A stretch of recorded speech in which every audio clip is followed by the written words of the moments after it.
Hello again. Welcome back, MMA true believers, to an all-new edition of Sherdog's version of the 36 Chambers of MMA Talk, the Thunderdome of mixed martial arts conversation, if you will, commonly known as the Trenches.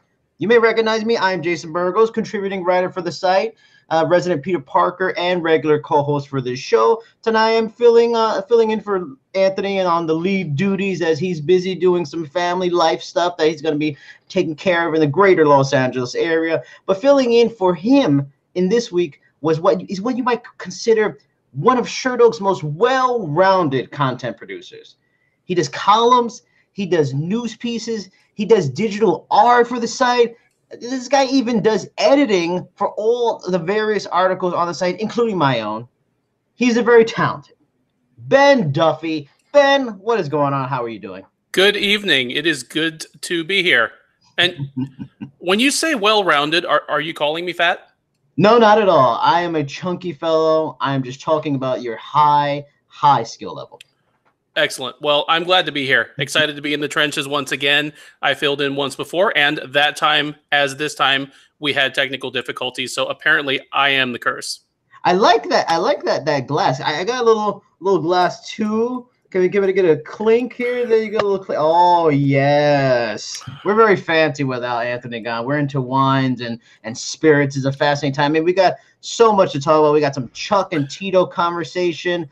You know, we've got some Israel Adesanya and Anderson Silva conversation, and we've just got nonsense with Golden Boy, and that's where we're going to start off with today.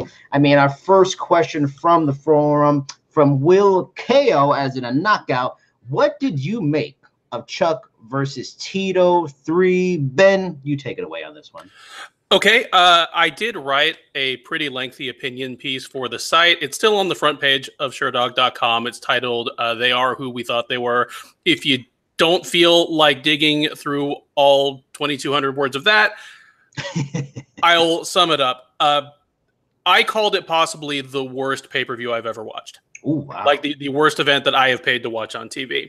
I kind of put it up there with K1 Dynamite USA from 2007 and Yama Pit Fighting from 2008, and said it kind of fits right in the middle there. Just in terms of how bad the fights were, how bad the promotion was prior to the fights. You know, Oscar De La Hoya just sitting there grinning and saying that he was going to treat MMA fighters the way they should have been treated all along.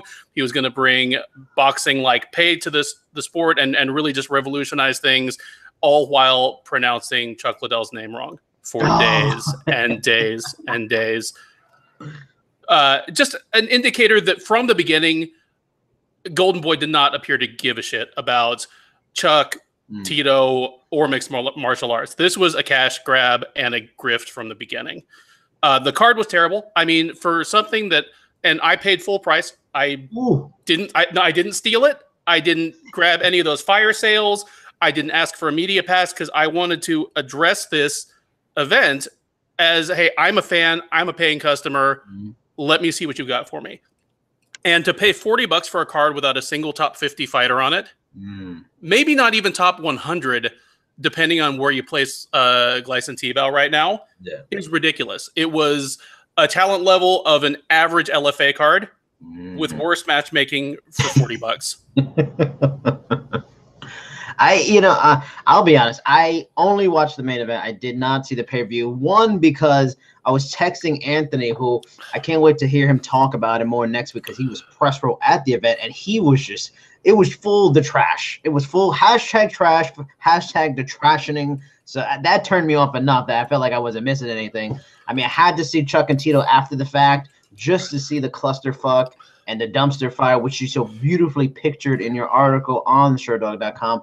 That it was. And I mean, and just from what you're saying, I'm glad I didn't watch it, especially didn't pay for it.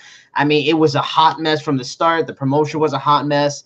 The people involved were, you know, it's just sad now that so many people are now questioning all these people that were interested before now. Oh, maybe that fight shouldn't have happened. I mean, that should have been the story from the get-go. That main event was ridiculous. This guy, and then when we all saw the open workout and Chuck spar, and it was like, oh no, it almost felt like it was a grand hookup for Tito Ortiz, so Tito can finally beat Chuck and get that win and have that moment. But I mean, as I never tweeted, I was watching the main event. I thought Chuck looked rocked before he actually got rocked. Like his movements were so slow. It looked exactly like it was a 40-year-old man coming off of an 8-year hiatus to get back in the cage against a guy who's relatively somewhat active for his age. And just a full mess. And I'm glad it's gone, but I fear a possible Golden Boy MMA 2 event. You should do more than fear it. They're already throwing out the idea of Dan Henderson versus Tito for their follow-up event. Oh, come on. Now, I mean, Dan's cognitive faculties seem to be in better shape than Chuck's, but in terms of his body, I mean, he walks like a 90-year-old man. Yes. His back, I mean, the way he walks, the way he carries his shoulders and neck, I thought he'd had like spinal fusion surgery or something. Like he is physically a dilapidated dude. Having said that, I mean, power never goes. Yeah, that's true. he'd have a chance. The one thing that worries me about that possibility, and I saw someone posted on like one of my Facebook friends, and it was from like the Fight Bible, and I don't know, the article itself was a mess anyway. But I mean, Dan's decision Dan that he used to be way back in days of Pride, that guy's gone, and he can be wrestled. So as long as Tito doesn't get caught, that could be a wrestling match. He might get taken down. He probably won't get finished like I would think like Chuck did, but God, that could be so unappealing, unexciting fight. Man, and it just, oh God, I hope that doesn't happen. I mean, going back to the Chuck and his performance, and because that's the lasting memory for it seems like from this event. Going into a transition to our second question from Kung Fu Z, he asks, "Seems like Chuck still wants to fight. What's your take on this, Ben? Please take it away again." I don't want to see him fight again. The California Athletic Commission slapped an indefinite suspension on him after the fight. And they do that as a matter of course whenever anyone gets knocked out. But I would love it if they simply did not rescind that and enough other commissions were willing to give reciprocity and not book him. As much as it pains me, because I don't want to retire somebody from their life's vocation. Okay. I would not be comfortable with someone coming to me and saying, "Hey, Ben, for your own health and safety, we want you to stop doing what you do for a living." Right. But what I am doing for a living at my current age isn't affecting my ability to be there for my family and my loved ones 20 years from now. Like, he is legit going to be a case of pugilistic dementia if he keeps fighting, if he isn't already. Yep. Yeah, I mean, in an age of CTE and the researchers gets further and further along as they get more things in the brains to test on and more subjects to test on after they pass. I mean, like guys like him, the Chris Liebens, Melvin Gallar, like I fear for what is to come, and they could very well be the Junior Seau's of the future in MMA because of what they can do themselves. And I think you nailed it perfectly. Like, California is one of the leaders in terms of athletic commissions. Them, Las Vegas, New Jersey, a lot of the states follow them. If they were to just keep that indefinite, like, no, we are done, we are not going to do this again, you would hope the rest of the states just follow suit with them and just agree with it, because it really is true. And I feel bad for him in a way. What you said is true. Like, you would want someone to tell you to stop, but damn, he loves this. And clearly, like a lot of professional athletes, he has not made that transition into life after being a professional athlete very well. Like, he still wants to be a part of it even at this age. And it's not like a one-off like Renzo Gracie did at 51 in one, one-off for fun, a right kind of matchup. Like, this guy really thinks this, and he even felt like it seemed like it in the beginning, before in the promos and the build-up to this fight, he wanted this to be a restart of a career. And it's like, I agree with you. I hope it's not happening. There's some interesting matchups if he were to fight Chael, but just looking at his performance, how could you be excited for really any kind of fight with him? I completely agree. And the thing is, I mean, this is going to sound like me shitting on Chuck, which, it makes me feel bad to hear this coming out of my own mouth, because he's a formative part of my early fandom in this sport. Like, he was the dude. I mean, I'm even rocking kind of the haircut. Like Yep, there you go. I got more in the middle, but you know, I don't have like Hawaiian Kempo like on the side. I know, but, yeah, you're missing that. But he had his exit from the sport. Yeah, yep. You know, he was given that VP of, I think, talent relations position by the UFC. It was largely ceremonial, but it was a check that was basically a retirement plan that would allow him to stay involved with the sports while pulling a tidy income that would allow him to, you know, to keep up his lifestyle. The UFC gave it to 3 people. You remember who they were? They were Chuck, Matt Hughes, Forrest Griffin. Who's still got a job? Forrest Griffin. Forrest Griffin. You know why? Forrest Griffin does the job. Yeah, he's actually at the event. Yeah. No, he really took it seriously. He's at the events. If you're at those events, you want to meet Forrest Griffin, get a signature, get a selfie, look at where he like broke his arm and didn't set it properly, so his arm's crooked. He'll show you the whole deal. Yeah. Chuck was so lazy about that position that he actually coached a season of Tough Latin America through Skype. He was a coach for Tough Latin America, like on a screen, like the big floating head from The Wizard of Oz. Or sort of like the guy that was in Power Rangers. Oh, who's that guy? The leader of the Power Rangers. Zerg. Yes. Zarg. It's something with a Z. Yeah. But I mean, and this goes again, because Jay, you're setting a good job of setting these questions up. Going into the next question from Get These Hands, going back to the Braun Strowman line. Who are the people around Chuck now? Who profited off him? And why did no one around him convince him this fight was a bad idea? Also, Jay added, it's Zordon. I was thinking Zordon. Good job, Jay. But, you know, I'll take this one first because I kind of already mentioned it, what I just said in the last question. You know, I don't know. I mean, in a way, probably for sure, Golden Boy profited off of him without a doubt. They saw, off of both of them, they saw an opportunity to take 2 names that have always kind of transcended the sport in a way and been popular, that even when the sport wasn't to anywhere near the levels it started getting to, people like, I wasn't even watching MMA, but I knew who Chuck Liddell and Tito Ortiz was back then. You know, they are those kind of special names that get attention like few others do. So clearly Golden Boy profit off it. But in terms of why did no one convince him and why wasn't anybody kind of looking out for him thing, I don't think anybody could have convinced him. I mean, he listened clearly years ago, and his heart and soul just wanted this. I mean, he's been clearly making overtures towards wanting to come back for a long time. You know, the call outs and the shit talk with John Jones and all these kind of things. You know, he's clearly wants to fight. Like you just mentioned, all like the half-assery of his other duties that he had that he could have really made a career out of.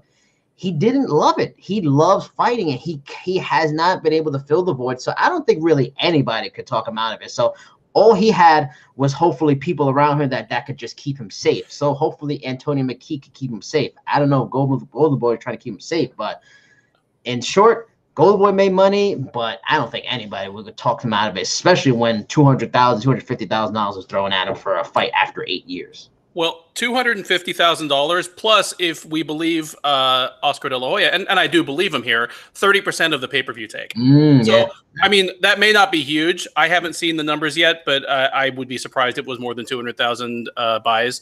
But Antonio McKee's not going to keep him safe. Antonio McKee was a safety net when he wouldn't keep himself safe. I mean, why was John Hackleman not training him? Because Hackleman said, I don't want any part of this. That's true. That's the only reason that he was at Body Shop training with McKee. So, I mean, clearly Chuck is going to keep his own counsel here. Yeah, no, it just, and that's a great point about Hackleman. And I thought about it maybe like a week before the fight, because Hackleman honestly is synonymous with Chuck Liddell. No disrespect to Hackleman, but he really hasn't had anybody even in the stratosphere of success of Chuck Liddell as an MMA coach. So the fact that he wasn't in that corner, very weird. It's kind of like Rocky not having Mick in the corner, or you know, these it just, they're so close to that says a lot right there for you. Well, Rocky without Mick in the corner is the first Clubber Lang fight, and Rocky got his ass whooped. Yeah, there you go. There you go. I mean, now going into question 4 from Glove, keeping it very simple. Glove, I get it. All right. Was Dana White in the right? Ooh, that rhymes. Dana White in the right for critiquing Oscar De La Hoya regarding the Liddell Ortiz match. Ben, your thoughts? Sorry to interrupt your drink. No, you're. Dana is within his rights to give his opinion. Obviously, he has a public platform, and it is his prerogative to express his opinion, and he's never been shy about doing so. I thought it was funny that he called him a cokehead. Yes, it's like that's the pot calling the kettle white and flaky right there. I agree with Dana.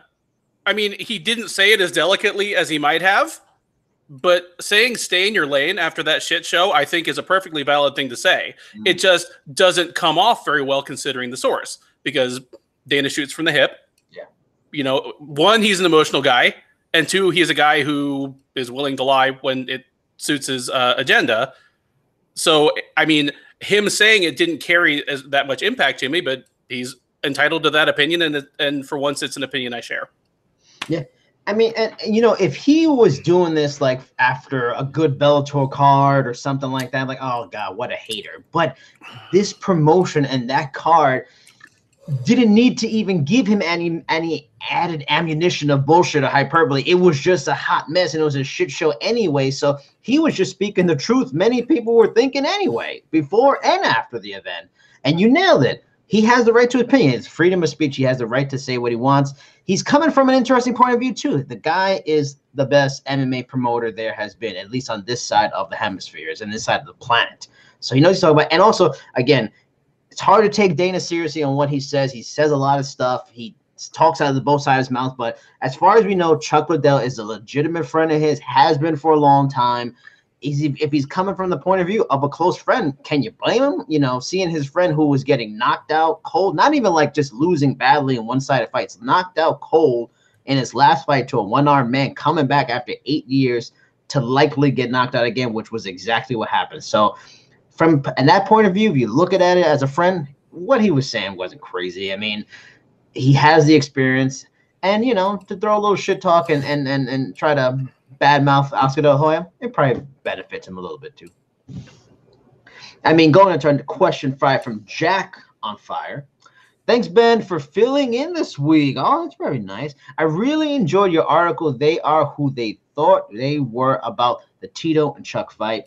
The whole card left me with an existential crisis as well. My question for you is, can you think of any potential matchups that you would refuse to watch? Is there a line you just won't cross? Ben, take it away.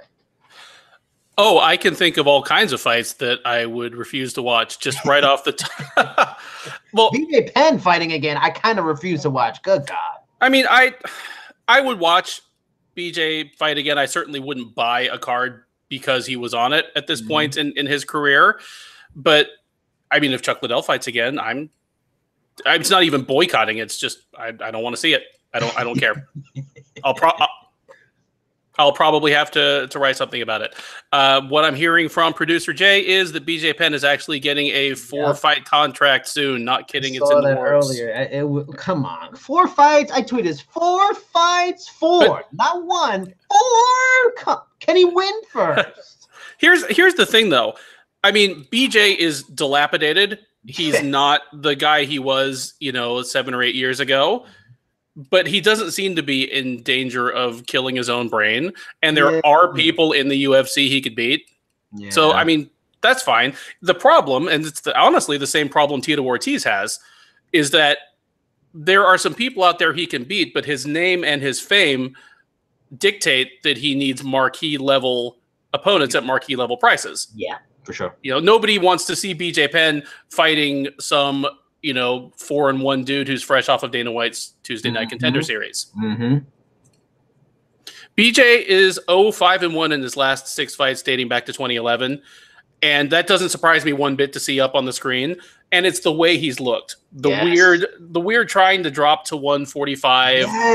Yes. Like, you remember, like, he dropped to 145. He decided to do the weird, like, 1890s fisticuffs stance. He brought out the Kahuna on him. Oh, my God. They haven't been good looks for him. Yeah, and And I've done I did a story when I was writing for, I think, MMA Sucker like 3 years ago, talking about, maybe even more, maybe 4 years ago, talking about BJ Penn's record does not really sum up how great a fighter he was. And that was like 3 losses ago. He's just totally eroding his legacy with this stuff. And you said it. That's the point that really drives me crazy about BJ, and always drive me crazy about BJ. He does the oddest things, in that this is the same guy who fought Lyoto Machida at, like, I don't know what was, like, near heavyweight. Like, he does things that make no sense. And him fighting at featherweight makes no sense. I think we're seeing throughout the sport, going up is probably your better chance of success as you age, or maybe you just don't, aren't good at the division, than going down. The whole concept of I'm going to be the bigger man in a lower weight class thing, it just doesn't hold up. And we've seen it with guys like Gaslam, Dos Anjos, Cerrone, a ton of fighters going up and doing good things. Robert Whittaker, dude was a 170, now he's the best 185 on the planet. Like, so him fighting 145 always makes no sense. Being older, cutting weight is harder. He's a guy that doesn't seem like he takes nutrition and diet seriously enough anyway. So yeah, but BJ Penn, yeah, I agree though. If when he fights next, I'll probably watch it. But 4-fight contract is just out of control. It's just, I don't get it. I probably won't watch Greg Hardy's UFC debut. That's a good one, that it makes a good statement and says a lot. Unfortunately, a lot of fans probably are not going to be on board with you on that, and they're going to watch because that's the nature of MMA on this side of the planet. It's just like the train wreck effect, the dumpster fire. Like, people want to see that kind of stuff, and that was the best part about my recent research on One for interview stuff like that. Like, One doesn't really do that kind of stuff, but yeah, that's a Greg Hardy. That's a very good one. I like that one. I know that a lot of fans won't be on board with me because back when his contract was announced for Dana White's Tuesday Night Contender Series, I wrote a column about it saying he has no business being in the sport. Like, if you can't control your capacity for violence in your private life against those who are defenseless, you shouldn't be in the violence business by your day job. Like, there are plenty of other things you can do. And I got all kinds of fire for that one, and that's okay. But no, I won't be watching Greg Hardy if and when he debuts with the UFC. And thank you, Jay, for the setup. A nice transitional segue line here. Speaking of train wreck effect, from 315 MMA fighter, who takes it, the Spider or the Stylebender? Do you feel the age gap is going to have an impact on this fight? If not, what do you believe will be the deciding factor in the fight? I mean, what's funny, and Anthony at least agrees with me on this. This fight, to me, makes a whole lot of nothing. Jay, if you can look it up, please look up Anderson Silva's stats. His stats actually are quite similar and close to BJ's recent stats number. I believe Jay can verify. I think he's 1-4-1 since like 2013. If anybody not named Anderson Silva was given this fight to Israel Adesanya, the hottest fighter in the weight division, one of the more exciting new fighters in the sport, if they gave him, coming off that Brunson loss, so close to a title shot, a 1-4-1 fighter at 43 years old, 1-4 with no contest, there you go, since 2013, correct. And he's 43, this would make no sense, but because he's Anderson, and he's a great fighter.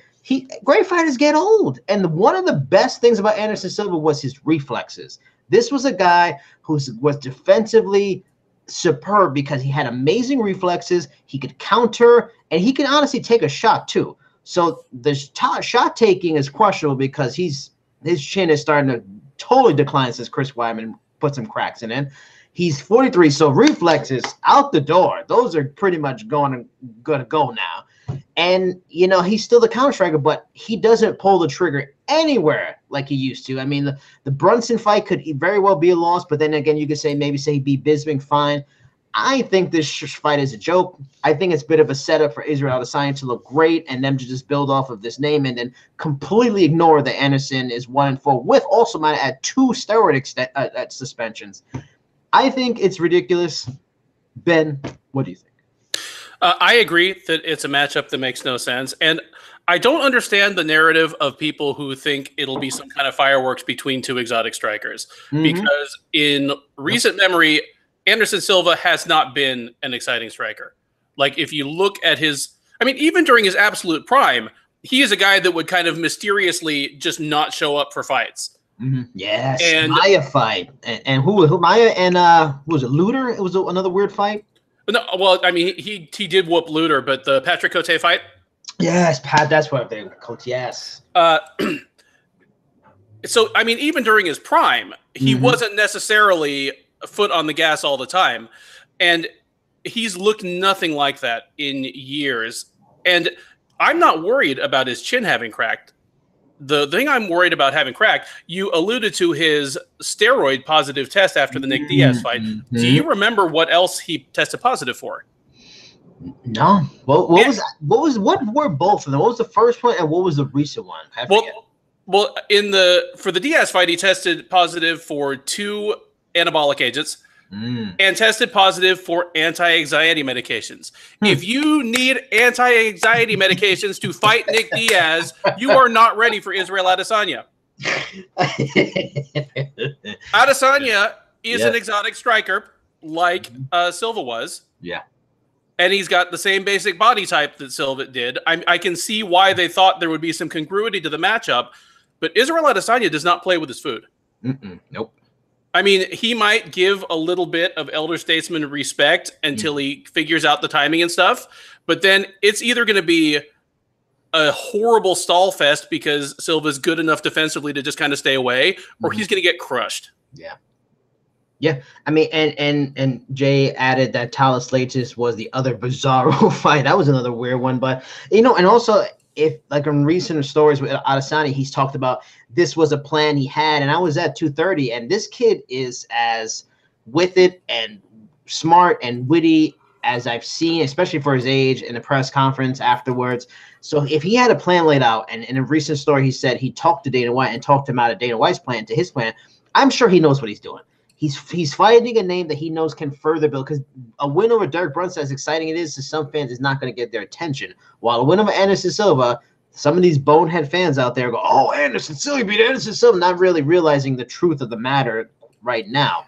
And that, it's just, I get it. It's just the classic stuff they've done. They've done it for years. They did it with Dan Henderson. They did it with Evander. You just throw the young old line to the young line and make a new fight. But going off of that, continuing on this kind of idea is Allington Skates asks, do you think Silva deserves a title shot if he beats Adesanya? Oh my God, no. And what about the other way around, Adesanya getting a title shot if he beats Anderson? Ben, what do you think? I don't think Anderson Silva deserves a title shot for beating Adesanya. Like one really good win, which it would be for him after the one he's had. That Anderson claims in a recent talk with Dana White that's what Dana said. Take this fight, I'll give you a title shot. You know what? Dana White could put me in a cage with Israel Adesanya and say, if I beat him, I deserve a title shot. And he'd be pretty safe either way. Yeah. So, of course, he doesn't deserve one. A single win, even though an Adesanya a win over Adesanya would be a great victory for him, doesn't redeem what he's looked like the last couple of years. And either Gastelum or Whitaker would absolutely destroy him at this point in his career. If Adesanya beats Silva, you know what? There's a bit of a gap at the top there. I mean, he might be able to slip in just because of timing, like who's available, who's fought recently. But Jacare has kind of put his foot down, because they asked Jacare to be the weigh-in and be the alternate for that title fight, and he was like, "Nope, I'll wait for my own." And I don't blame him. He's like, "I'm 40, I'm running out of chances for this," and so he's kind of there in line. Yeah. I can't imagine they would jump Adesanya over him in line, just because he's on such his time is running short.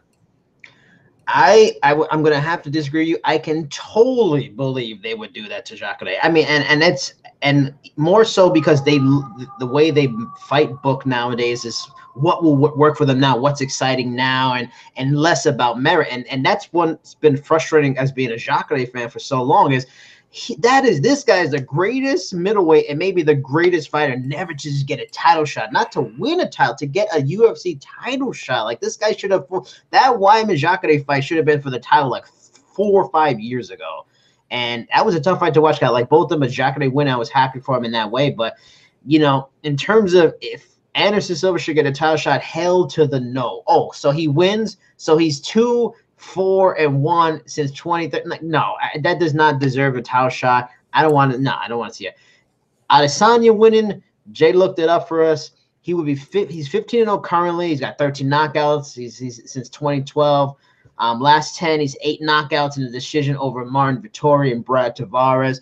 I mean, based just on the numbers, I mean, going 16-0, let's say he knocks out one of the top 5 greatest fighters of all times, I can easily see them selling that. Undefeated, young superstar, exciting fighter who just destroyed a legend, on a tear against Whitaker, and it'll be a stand-up fight, so that'll be easier to sell too. And that way, there's just something. Jacare he's got like a curse on him. He just has like a hex on him. This guy can't get a title shot. I think Adesanya, I could see it happening, and it'll be a bunch of craziness. I'm happy to see it now or later. Like I unlike Anderson Silva versus either of them, I want to see Israel Adesanya fight Kelvin Gastelum. I want to see him fight Robert Whitaker. So if it happens sooner, fine. If it happens later, better yet. I mean, and since you brought that up, and it's a good question. And before we get to the next question, what are your thoughts on Whitaker Gastelum? How do you think that's going to play out? I have Whitaker in that one. Mm-hmm. But I think it will absolutely be a hell of a fight. Yeah. And I'm super happy about it because kind of my spirit animals in MMA certainly in the last 3 or 4 years are people who have gone up to a higher weight class and prospered. Because I think it's ultimately the only thing that's going to really kill the toxic weight cutting culture that we have right now. I mean, same day weigh-ins aren't going to do it. Higher purse penalties aren't going to do it. The only thing that's going to do it is actual fighters succeeding in a weight class where they are physically more comfortable and setting an example that, hey, dehydrating yourself literally half to death 36 hours before you have to go exert yourself is not the way to do this. So I'm super happy that this fight is happening. That, hey, guess what? This middleweight title fight is between the 2 shortest dudes in the top 15 at middleweight, 2 former welterweights, one who went up voluntarily and one who was kind of forced to go up because he kept blowing weight. But it's going to be a hell of a fight. I do lean slightly towards Whitaker. I don't think Gastelum's going to be able to swarm him and pressure him and get into the range where he's most effective on the feet, which is kind of phone booth range. Like I think Whitaker's good at managing distance, and I don't know if Gastelum will be able to get him down. Gastelum is a great MMA wrestler. He's a decently credentialed amateur wrestler, but Whitaker is a guy who took to it so naturally that, I mean, he almost represented his country in international competition, never having wrestled like on an amateur basis. It's nuts. Yeah, I want to see it. I agree with you, and it's hard to pick. It's funny because it's 2 guys I for a long time have picked against. Whitaker, I didn't think he'd beat Jacare. Some of the wins he's gotten, I didn't think he was going to get him. And he's become one of the best, a guy that's underrated and should be higher on a lot of pound-for-pound lists. And Gastelum's the same guy. Like, I interviewed Sam Alvey, I think it was August, and we, brought up, that fight because he was a former middleweight. And he's said the same thing, doubted Gastelum so many times and always got proven wrong. And he's just like one of those guys. So I agree with you totally. That fight, I can't wait for it. Should be exciting, should be sick. So their talent level, their skill sets are so well put together to just make amazing fireworks. But before we get away from Anderson Silva, one more question from The Witcher. If Anderson Silva's middleweight legacy is tarnished because of the PED positive results, who is the best clean middleweight ever? And this is an interesting question because the middleweight division outside of Anderson doesn't have that clear number 2 because there's guys that are really, really good, but they have tough losses or they're stars on the rise. Who do you think is the best clean middleweight ever if it's not Anderson Silva? If we're saying that because of Silva's recent kind of problems with controlled substances that he's completely out of the discussion, I'm going to go Chris Weidman. Chris Weidman is in that case the most accomplished middleweight ever. I mean, it was a division that took a long time to kind of build itself up and become anything. You know, it was a pretty dry division while Rich Franklin was reigning over it. And for a lot of Silva's own reign, it was not the greatest division. I mean, if you are basing this legacy thing on who'd you fight, who'd you beat, how'd you beat them, it's Chris Weidman. Rich Franklin might actually be in my top 3 somewhere. And at this point, Muhammad Haladov is kind of sneaking up there. He's one of those dudes where I've resigned myself to die, without ever knowing whether he was the 2nd best or the 15th best middleweight of his era, but I'm inclined to give him the benefit of the doubt. He's beat some good people and beaten them really badly. Yeah, man. I don't know. I almost feel like filling in an absentee ballot. Like, I don't know on this one because Weidman is an excellent choice, and he's got some good defenses. He beat Lyoto. He beat Vitor right at the end of when Vitor was still pretty good, but he still has some tough losses. And like the all-time greats usually win the majority of their great fights, and he went on a big losing streak. I mean, this guy lost to Gegard. He lost, now he lost to Jacques in a big fight. He lost to Rockhold. He almost lost to Gaslam. Gaslam even hurt him a little bit. Who was the other? He lost to somebody else. He lost 3 in a row. Rockhold, Jacare. Oh man, I'm forgetting. Oh, he lost to Romero. I mean, a lot of the big fights of late, he's lost. So it's a tough one. I mean, Gegard would have been interesting if he could have got a title shot. If he would have been UFC because of just resume in general, but maybe not so much middleweight as a 205 for a long time. I feel like it could be Whittaker. Whittaker is that kind of a talent. He's got a very, very good record still, that he could be the guy, but it's still to be determined. So I'm going to say, I don't know. To be determined. I really have no idea who I would choose. Going away from that, we're going to continue on a little bit more with PEDs. From Dylan Cummingsworth, do you think that full and unrestricted PED usage will ever be allowed in an MMA organization? And would you agree in saying it would be the greatest thing ever since the glory days of Pride and pre-USADA UFC? Thoughts? My thoughts, I was going to say, good thing he mentioned Pride, because I was about to say that full and unrestricted PED usage has already been allowed in an MMA organization. And Pride explicitly put on their contracts, we do not test. Mm-hmm. And I'm coming from an angle of, I don't care about PEDs. I actually think they should be legal. I think anything that is not actually in your body at the time of competition should be fine. Like if you're cycling and you can test clean, you know, the day before the fight or the day of the fight, you're good to go. So steroids during your camp, yes. Meth in the cage, no.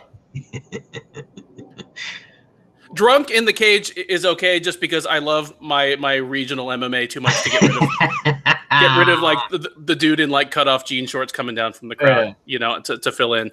But so I'm actually pro. I don't know if I'm pro PEDs, but I think they should be allowed. Yeah, I mean, I have no interest in the PEDs. I mean, I don't know, maybe call me a traditionalist. You know, it's just, it hasn't been in the sport long. I always like records and what current stuff does for history and what some guys mean now to guys then, and fantasy matchups. And if they weren't using it back in the day, you would think, let's keep it clean. But that's the weird thing about MMA. You got Pride, like we all have to question Fedor, Krokop, Vanderlei, whatever, Rampage, Shogun, all these guys when we think about the MMA history, because Pride is such a large part of MMA history, and these legends who could have been using, and they had very different results when they got to the U.S. and had to get drug tested. But then what about the guys that maybe probably weren't in, you know, the early UFC days, and George and Anderson and BJ, you know, because BJ is like a guy that could use some PEDs. He probably could even make him crazier. I would say no, just because it just really mucks up the things in history, and we really don't know. And it's always nice to know someone just really worked hard and they got there without any extra assistance, you know. And that's what I dig about it. But I mean, moving on to, oh boy, one of our favorites, our go-to every week on the trenches. Always got a question. The one and only Europe, you're the man. Sage Northcutt leaving the UFC got me thinking. Is it easier to build hype for a fighter outside the UFC than it is inside the UFC? Interesting question. Also, I wanted to bring up, and a lot of people talked about it on Twitter this week, that New York Post article calling Sage Court Northcutt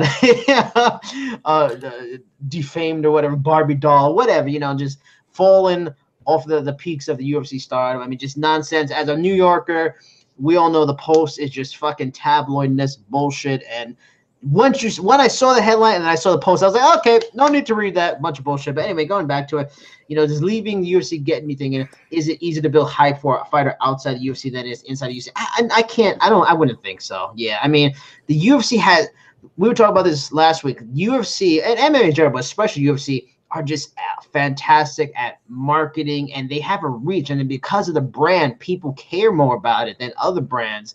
There's complaints about did they promote a fighter or whatever enough, but still, there's a lot of fighters in the UFC. You get more known than if you're not in the UFC. And there's so many fighters I've talked to that would say, or have read about that, like people will ask, oh, are you in the UFC? No, I'm in the PFL. No, I'm in Bellator. Like, oh, okay. There's just something about it. It's like being on the Yankees in a way. Like it's a big deal, and you just can build much more hype. That doesn't mean that you can't build hype outside. And there's big names. I mean, people were excited about Marlon Moraes when he came in, and Gegard when he got there, and all these Fedor when he got to the Bellator Strikeforce. But yeah, the UFC just builds hype on a whole nother level that other promotions to this as yet can't build. Maybe one can do that down the line, but not yet.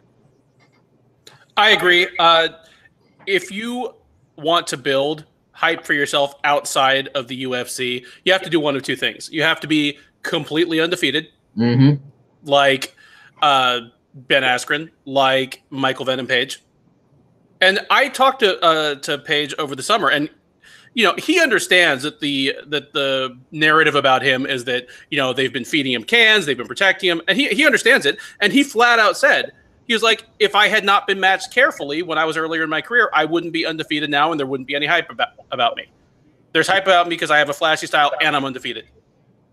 And he's like, if they'd matched me differently in my third, fourth fight, I might have lost, not because I wasn't good enough, but because I wasn't ready. So he completely embraces it. That's the one way. You stay completely undefeated, or you build such an enormous body of work outside the UFC that at least hardcore fans can't ignore you. Like Eddie Alvarez, Gegard Mousasi. Yeah. Where, he's not undefeated, but he's gone like 22-2 in the last 8 years, and people are excited to see how he'll do. But even then, it's in the shadow of the UFC. Well, I want to see how this guy will do against insert name of UFC top 10 fighter here. All right, and then moving on to our next question from Jack on Fire. Either way, I like it. Reading through Jason's interview with Sit Yang Tong of One Championship, do you think they have the potential to challenge the UFC for dominance in the MMA world at some point down the road?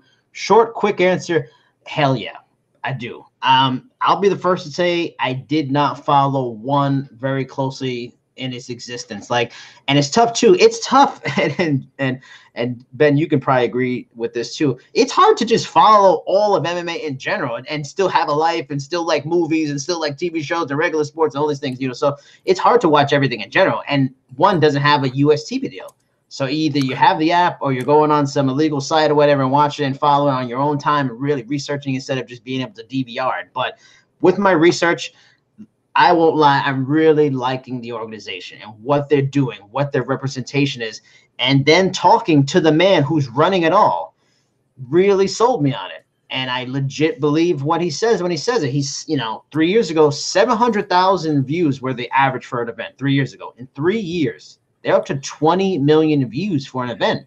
That's a huge number, and they're only growing more. And now they're going to get a US TV deal. And based off what he told me and what I put in the article, it'll be a major broadcaster. I'm wondering maybe FS1. Does FS1 get with them to continue to fill the MMA void? Because in his belief, and I put in the article, he wants someone that will make them a priority and really care and grow them and not just be another piece of content. FS1 already has the infrastructure for MMA. Just slot in One, and you already got Demetrius Johnson, Eddie Alvarez. That would be interesting. And to further grow that, but they still care about Asia. I mean, they want to get most of the 4 billion people watching in Asia to watch. And what's unique about them is in Asia, martial arts is football. Martial arts is MLB. Martial arts is apple pie. So they're already getting this large group of people.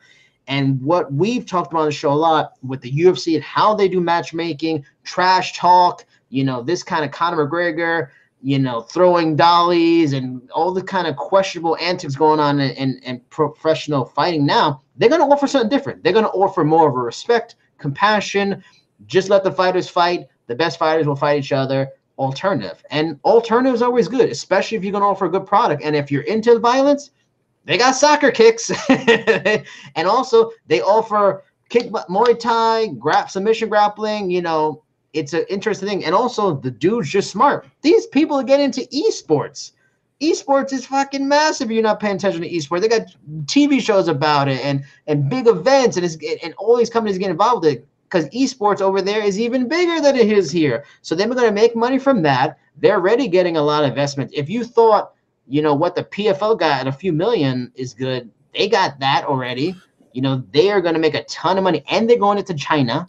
Everybody and their mother in business trying to get into China. So shorter, it's yes, because he told me, and they were shorter today, nice little signing and getting Akiyama. They're going to sign more stars. A bunch of fighters already asking about them, about going over there, and they can pay. So they will get more names. Maybe Swords Sage Northcutt is that one. I think he fits perfectly. And yes, eventually one day, we may see a power shift from the West to the East. All right. My take on my take on one championship is slightly more measured, and at least among the editorials, staff, mm-hmm. I am probably the one who watches the most one events, mm-hmm. maybe even above Breen at this point. I voluntarily stepped forward to take the editing job on our one championship previews, mm-hmm. just because I was interested in reading Clifton's takes on the fight, and he's local to the area, so he's good at bringing me up to speed on who's coming out of what gym in Malaysia or the Philippines, where I can't be boots on the ground there. Mm-hmm. So, I'm into Asian MMA, and I enjoy one's product, and there are some things they do very well. But there are also some things that, they don't do as well and will need to get sorted out if they are serious about making a power move in North America. I love that their events are multidiscipline, that they'll have MMA along with kickboxing, Muay Thai, traditional boxing, all on the same card. I love that. And that is definitely serving their audience in Asia, mm-hmm. a lot of whom come to MMA through traditional martial art disciplines. Mm-hmm. Yep. I like their philosophy towards weight cutting. Mm-hmm. And the fact that they measure fighters' hydrated weight as well as their cut weight. Yep. I think that's healthier for the fighters. I think that is going to be an enormous benefit to Demetrius Johnson as he fights over there, because he's not going to have to take on any. I'm hearing that I have an echo. Yeah, I hear it a little bit too. And there's nothing else open, right? Well,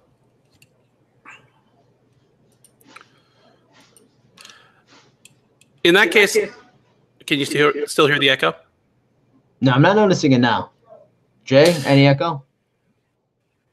Let's see. It's going to make it.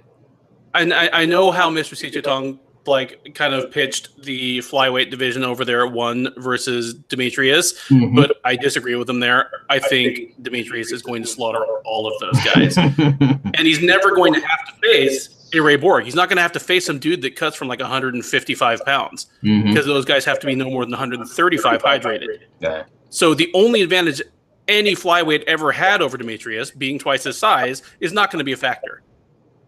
And I mean, one's current flyweight champion, Geje Eustachio, he's 11-6, and I don't think he's ever fought a guy that I would favor to beat Chris Carriasso. And Chris Carriasso is roundly derided as the most undeserving challenger Demetrius has ever fought.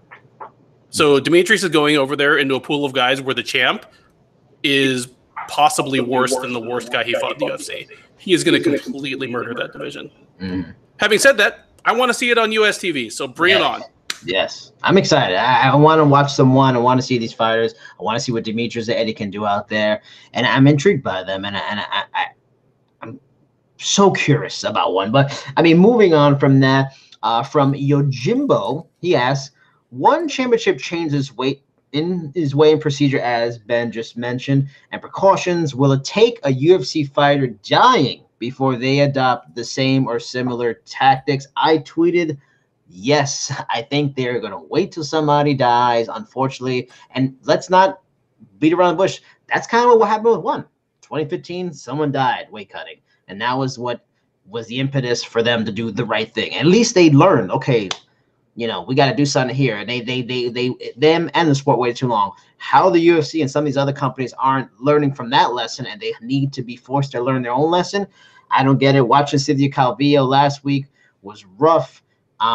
It's I don't like it. I mean, you nailed it too. I mean, fighters, part of it is fighters need to manage themselves, and they need to just move up, show each other, look, better be healthier, better be at this weight class. But also, in the end, like I said, even on Twitter, you got to take it out of the hands of fighters. You can't expect a fighter who has a short window of time to compete to, if they feel fighting at a certain weight is beneficial for them to make money in that short window, you can't tell them not to do it. It's a free will, and this is what they want to do. You have to take it out of their hands. They're going to make mistakes so they can make money. So it's probably for the commissions and the promotions to do that. Yes, I hope it doesn't happen, but I feel like they're waiting for somebody to die. Ben, do you think they're waiting for the Grim Reaper? I hope it doesn't take an actual death, but it will certainly take somebody like being hospitalized and being in a coma, because they've legit had multiple cases of kidney failure this year where people were hospitalized. Yep. And they just kind of said, well, that sucks, and paid the other fighter their show money and moved on. Mm-hmm. Like the fighters' health and safety is not their foremost concern at this point, apparently. Yeah, no, I agree. I mean, going into next question, Jay, if you can give me the name of this person when you can, but I'll say it after. Did you watch The Ultimate Fighter Season 28? The finale is tomorrow. Or I guess when this question was asked, it was tomorrow. Oh, no, the finale show. That's right. Okay. The finale is tomorrow. If not, what's the last tough show you watched? It might be the last season. So what do you remember best about it? I did watch this season. I've watched a bunch of them. But, Ben, you take it away. What do you think of this question? What's your answer? I've actually kind of enjoyed this season. This is the first season in several years that I've watched multiple episodes of the show.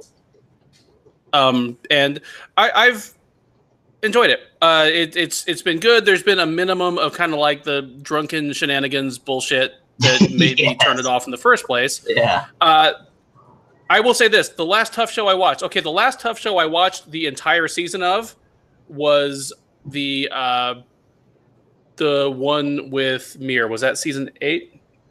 Oof. I don't even know the numbers. It's like season 37,000. So what was a Mir versus who? Who do you go against in that one? It was Mir versus Nogueira. And yeah, I'm pretty sure it was season 8. Yeah, it was the one that had 205ers and 155ers. Okay. So it had guys like Tom Lawler, and kind of stitching back to Golden Boy MMA since he was the co-headliner.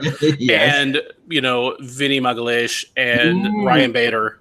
But it also had like Junie Browning. I forgot about him. Yeah, that season. I watched it because, I came into the game as like a Mir fan back in like 2003. That was kind of like my entry into MMA fandom.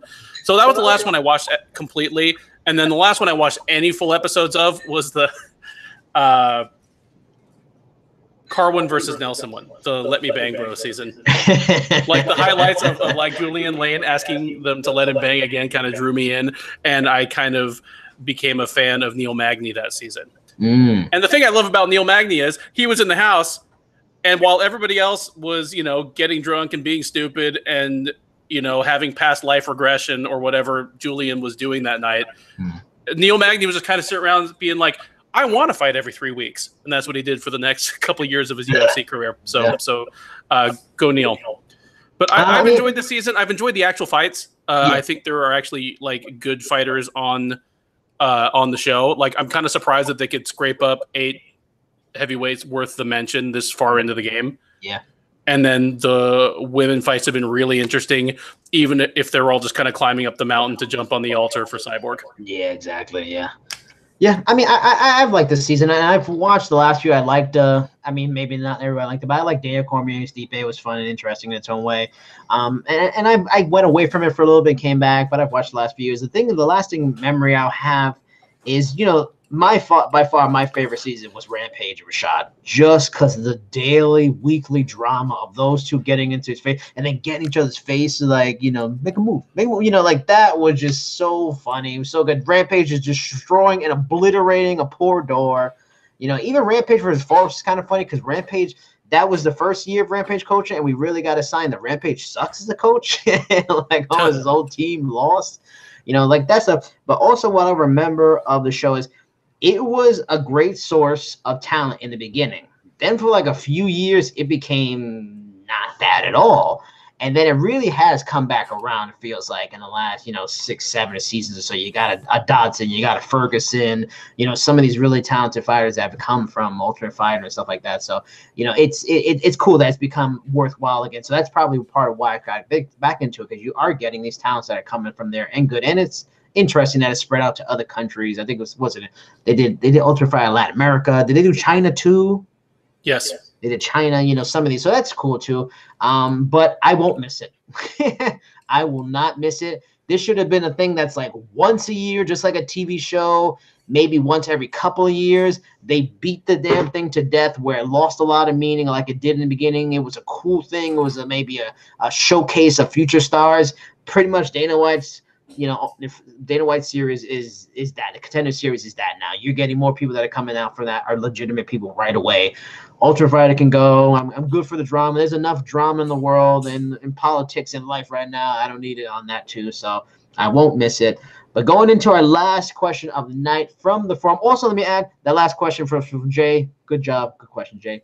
From the forum, UFC Fight Night in Adelaide, Australia, which our own Jacob Devitt is going to be at. Jacob, if you watch this, hope you have a good time. First UFC event. He's going to be press row. Very lucky. Okay, in Adelaide, Australia, who you got? Junior Dos Santos or how do you say it? Tuivasa. Tuivasa. Junior Dos Santos or Tuivasa. Shogun or Tyson Pedro. Mark Hunt or Justin Willis. Season 8 of Tough was Nog versus Mir, the beta, as Ben got it. Did Jay give it to you, Ben? Or you found that out for yourself? I found it out for myself. Oh, look at that, Jay. You are fantastic, but Ben did himself. But Ben, you take it first. First, we'll go from bottom to top. Mark Hunt or Justin Willis. I actually don't know too much about Justin Willis, so if you can inform me some of this, please do. Well, absolutely. Justin Willis is 7-1. He is a large and short and wide heavyweight who's had 3 fights in the UFC. I believe he's 2-1 in those 3 fights. Aside from one quick knockout, his 2 fights have been pretty dreadful. They've not been appointment viewing. Honestly, he is one of the few UFC heavyweights I can think of that is not a completely laughable matchup for Mark Hunt while still being a winnable fight for him. Mm-hmm. So this is actually a pretty smooth piece of matchmaking by the UFC to not want to get Hunt just embarrassed at home in what may be, his last fight for all we know, mm-hmm. without making it a complete farce. Yeah. Having said that, I think Hunt takes this one. I mean, Hunt's still got the power. He's still got surprisingly quick hands for mm-hmm. how old he is and how fat and slow he looks. And honestly, Justin Willis kind of looks young, fat, and slow. Yeah. Just saying. If Hunt can tag him in the first 7 minutes of the fight, do his patented walk-away thing, mm-hmm. This thing is over. If it goes to 3 rounds, Justin Willis will kind of he'll outlast him with the better of the 2 bad gas tanks. Mm-hmm. So it's either going to be a great fight or a terrible fight. Fair enough. I mean, I just like the fact, and I was even talking with Jacob, who was doing a Skype conversation like a month or so ago, and he was wondering if Mark Hunt would be on it. And just this fight is funny. It just feels like that. I want to get the hell out of this UFC contract. Oh, you're fighting Australia? Sure, I like to fight there, and just another fight off this contract if it's his last contract. And that's what's great about Mark Hunt and great about the weird awkwardness of him in the UFC. So yeah, I mean, I don't know too much about Justin Willis. I will go with Mark Hunt, just being the hometown guy, probably trying to get out. I am worried about him trying to get the hell out of the UFC and maybe not being excited for this fight. But since he's home, he'll probably be excited enough. He should get the W. Moving on to the other fights, as for Shogun versus Tyson Pedro. I don't know. I mean, Tyson Pedro's a good grappler. Shogun's old. He's still dangerous, though. I'd love to see it go to grappling because Shogun's grappling is fun. He's pretty good off his back. That'd be interesting if it went there. What could Tyson Pedro do? But that's a big boy. I'm just going to go with youth here. He is still dangerous on his feet. And I'm going to pick Tyson Pedro. You know, he's got a good enough, well-rounded game. He's young enough. And just Shogun, I thought was old like 3 years ago, and he still got some wins. And he's still dangerous, and he's still fun. He's a legend, but I'm going to pick Tyson Pedro here. I have Tyson Pedro big as well. I mean, you were kind of talking about the UFC's propensity for using their old stars to help their new stars get over. Yeah. Shogun Rua is in that population, but he's had this weird thing of where he's extended that period of his career because he has this weird, uncoachable punching power that has had him win some fights that he shouldn't have won or on paper shouldn't have won. Yeah. So, I mean, where the UFC will normally do this and the dude's, you know, gone after 2 brutal losses, he's just sort of hung around. I mean, to the betterment of his career, I mean, he's almost like built a second career legacy since he's been in the UFC. And even since he lost the title to John Jones, I mean, he's had a hell of a run even since losing to John Jones. Yeah. But so, I mean, he has that power. He can certainly wipe out Tyson Pedro, but I have Tyson Pedro big in this one. He's strong. He's super athletic. He's fast. He hits like a truck. You know, yeah. I mean, he lost to Oben St. Preux in what is my favorite 3 minutes of MMA in 2018. But he had OSP in gigantic amounts of trouble, and we saw what OSP did to Shogun. MMA math doesn't always hold. Yeah, but yeah, barring a miracle, Tyson Pedro kills him. Now, in the main event, and our last talking point for this episode of The Trenches, the main event is Junior Dos Santos versus Tai Tuivasa. Jay gave us some extra stats on Tuivasa's 8-0, 7 first-round knockouts, 3-0 in the UFC, and made his debut with a flying knee knockout. What are your thoughts on this rising star, young talent, first really big test against top 5 heavyweight of all time, still pretty good, talented, just super likable guy, and just a living legend in Junior Dos Santos? What are you thinking about for this fight? I don't even know if this is Tuivasa's first big test. I mean, he handled Andrei Arlovski in June. I mean, he didn't knock him out, but I mean, Arlovski was not able to engage with him. And the thing is, that's how Andrei Arlovski fights, because he knows how his chin is. Yeah. Junior Dos Santos doesn't know how his chin is. And I'm worried he's going to engage and he's going to get flattened. Like, I have Tuivasa in this one big. Junior Dos Santos has the technical boxing to hang with him. He's a good defensive boxer most of the time. He's a very good offensive boxer. He's one of the few MMA heavyweights ever who's thrown clean, straight punches in combination. I mean, that's been his calling card since the beginning. So he has the tools to do it. But, I mean, in a couple of fights with Cain Velasquez, he took 3 lifetimes worth of punishment. He is a dilapidated and old. God, what is he even? Is he like 35? Yeah. Is he even 35? He might be younger than that. Maybe. Yeah. But he looks 15 years older than he was when I saw him knock out Fabricio Verdum in his UFC debut. So I've got Tuivasa splattering him. You know, I'm gonna go with the old dog here. Every point you made is dead on. I agree with that. I just feel like it'll be that test. Like, Tuivasa will find out he's still good, but he still needs some seasoning. And it's weird. Dos Santos is one of those guys that he's been in fights, he'll get hurt, knocked out, and lose. And, and there'll be other fights where it's like, okay, he got knocked out and hurt, that fight lost. This is a guy who should be able to do the same, and the guy doesn't do it, and he fights a real smart technical fight. And I like that he's moved around his camps. He's gone to ATT. I think it's good for a fighter to always move around and get some new ideas, some new sparring partners. Jay just added that JDS is 35. Good call, Ben. And I'm going to go with, I'll pick Junior Dos Santos, decision. He'll probably fight very technical, work that jab, maybe surprise with a couple of trips, get a takedown, mix it up, keep Tuivasa, younger fighter, less experienced fighter, guessing, kind of confused at times, and use his experience and eke one out. Probably be still a good competitive fight.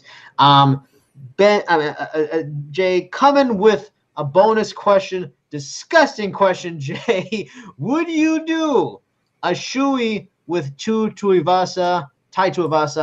And yes, Ben, I know what a shoey is.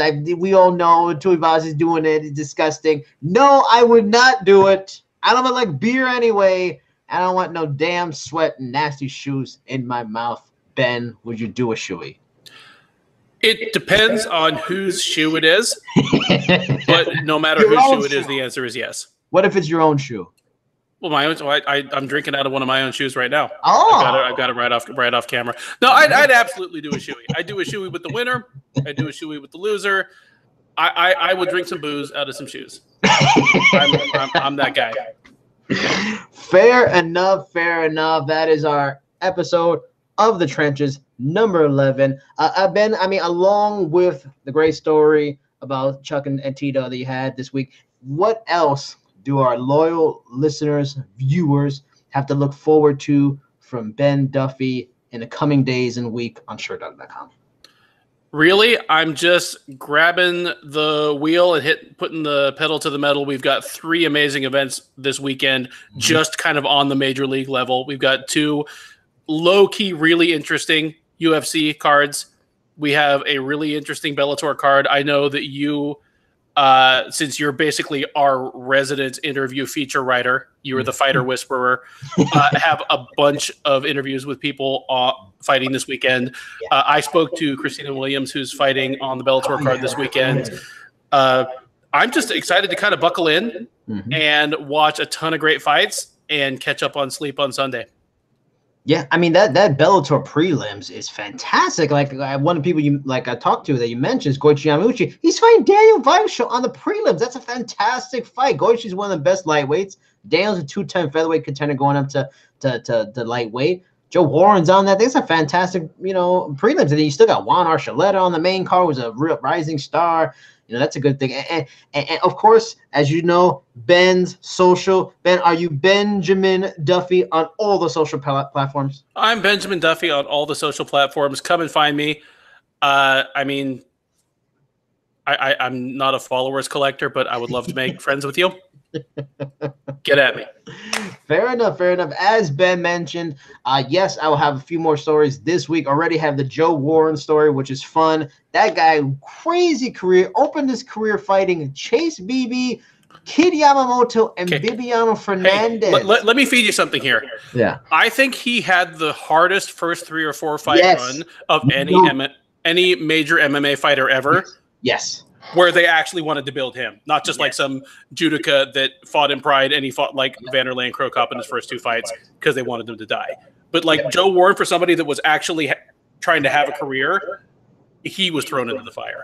Yep, and he says it in the article, and it's crazy. He didn't really want him necessarily to be a fighter. Like I mentioned in the article, he wanted to be a commentator, and they were like, commentator who's a Greco guy for MMA? No, you need to be a fighter. And manager gets him a fight, 22 G's, Japan. He goes, he does it, and just some of the crazy. He fought Patricio Pitbull when he was young. He fought Pat Carter like in his 10th, 9th, 10th fight. Like no one will ever do it. I even asked him like why did he do it? Because Aaron Pico, who had a Golden Gloves background and a Olympic level background, he didn't even take that. He never chased Beeb in his first fight, and he lost his first fight.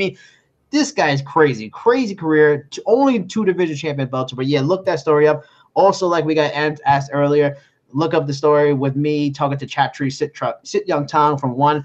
Great stuff. A lot of information. Talking about esports, TV deal, the Demetrius Johnson trade, signing Eddie Alvarez. He would not. I asked him if he would sign a guy like Conor McGregor or Colby Covington. The answer was a quick no.